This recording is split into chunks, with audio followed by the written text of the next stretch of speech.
Hey everyone, in this video I'll show you how to log in to Fiverr. In order to do so, first off you're going to want to go to fiverr.com, that's Fiverr.com, and once you're there you should be met with a screen similar to this. If you haven't signed up yet, you can go ahead and do so. If you have and you're looking to sign in, then up at the top right hand corner you will see the sign in option just next to where it says join. Go ahead and click on that, and from here you can either sign in with your email and username, or you can continue with Google, Apple, or Facebook.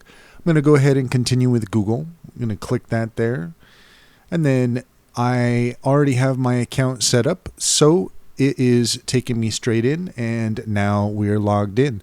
That's all there is to it. If you found this video helpful, please like and subscribe for more helpful tips.